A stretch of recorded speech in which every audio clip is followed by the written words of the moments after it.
How does the use of social media impact your time management? In this episode, I'm going to uncover how much money you could be leaving on the table with your current social media habits. Opportunity is knocking, and you're scrolling on your phone.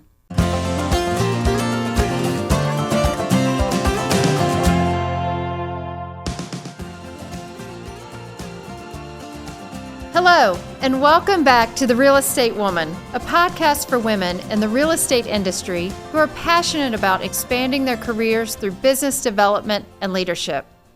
I'm Debbie LaRiviere, owner of Monterre Coaching, a company that ascends top talent to new heights in the real estate industry, and that's exactly what I want for you. Let's get real. Social media is an unwavering guest at life's grand party. Love it or not, it's here to stay.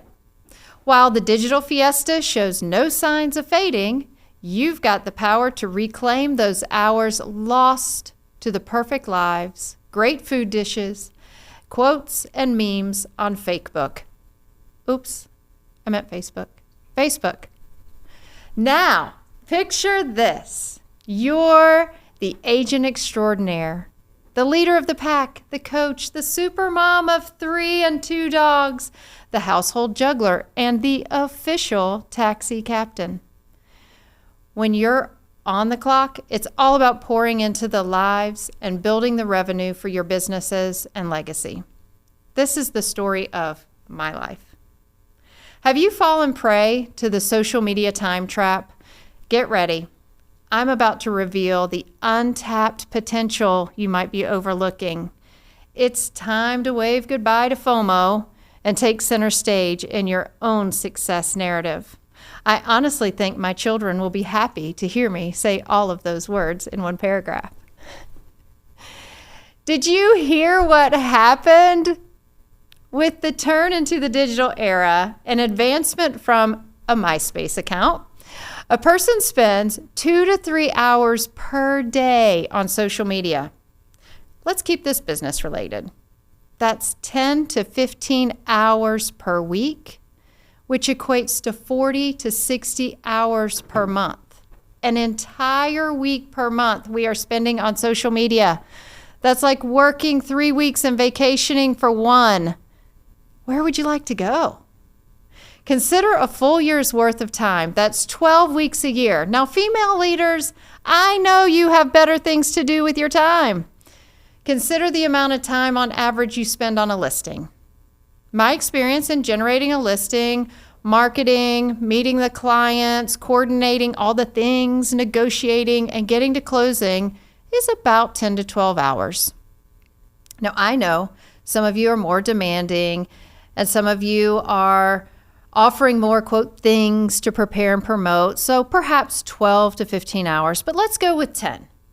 If I spend 10 hours on a listing and social media is keeping me from an average of 10 hours per week, that is 1 listing per week or 4 listings per month that I am missing out on.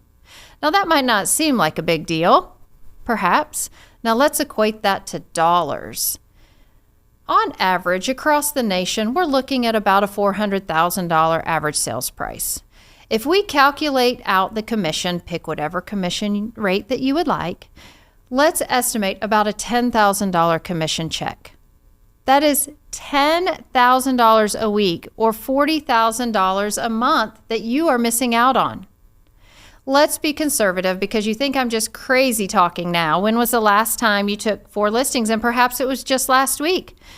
Let's be conservative and say that you just leave 50% on the table. What could you do with an additional $20,000 a month? Or for more effect, $240,000 per year. I have a question. What would you do with an extra $240,000 per year by focusing on revenue-producing activities? Would that be enough to decrease your social media usage? I hear you. Maybe you think I'm off on my numbers. I will tell you that I have learned from my kids that you can actually check your screen time on your phone. That doesn't mean those times where you take a peek on your social on your computer, because that's not calculated in on your phone. What does your clock say for the last 7 days? Go ahead. Swipe right. See what it says. Now, if your main goal is to be an influencer, my guess is real estate is not your full-time career. If you're addicted, I'm going to offer you just a few tips to decrease your screen time and perhaps get some money and time back. First of all, start by deleting the accounts where you spend the least amount of time. Maybe you only check them occasionally for activity. If you aren't actually active on the site, you aren't helping your business either. People will land there by Googling you. There's no new content, they move on. Perhaps use that time to update your search engine profiles like Google, Zillow, or Realtor.com.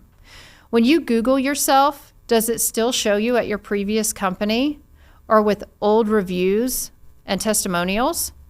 Get that time back and update your actual presence.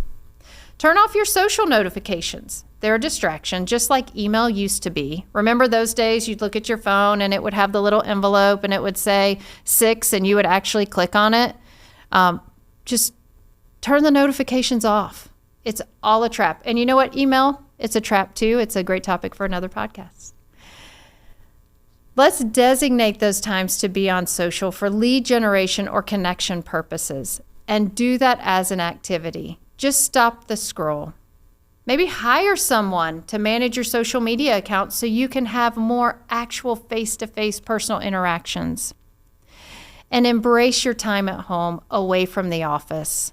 Leave your phone in the car. Put it in a drawer. Just turn it on silent. You may have withdrawals for the first week. It will get better, I promise. It will also enable you to improve your interactions at home, read, do some exercise, and catch up on that much needed sleep. Now, I want to share just a personal story about my daughter and social media. My daughter is now a college student, and in high school decided to turn off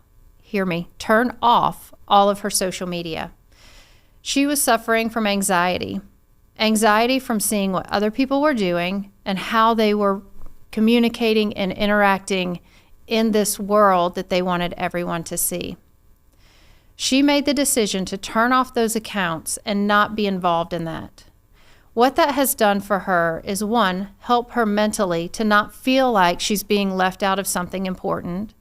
It's also given her the opportunity to spend more time on her health, and it has given her the opportunity to go out and meet new people that she wouldn't have met if she was sitting at home on social media. She has advanced into college with a 4.0 GPA. She was a varsity cheerleader as a freshman at college, and she really embraces the fact and is proud of the fact that she does not have social media.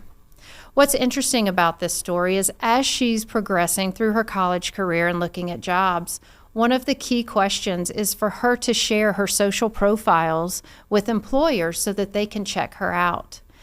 They always find it interesting that she doesn't have social media accounts. And the most important part about this is she's able to explain how it has changed her life to not have those accounts and build the actual digital presence that she wants when she's ready to help her grow in her career. So the one thing I want you to take away from this episode is go back, swipe right, and check your screen time. Monitor it daily and put a dollar amount on the time you spend as lost income.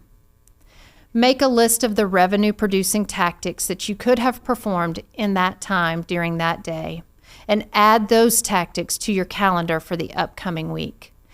This enables you to have a more productive future, and it will be a true representation of your potential. I know we need some mind-numbing entertainment from time to time, and I am certain there are other activities that you can engage on in front of actual human bodies that will lead to laughs and great conversation for your future and enable you to grow your business potential. If you want to level up your career, schedule your free strategy session with Monterre Coaching. The link is in the show notes.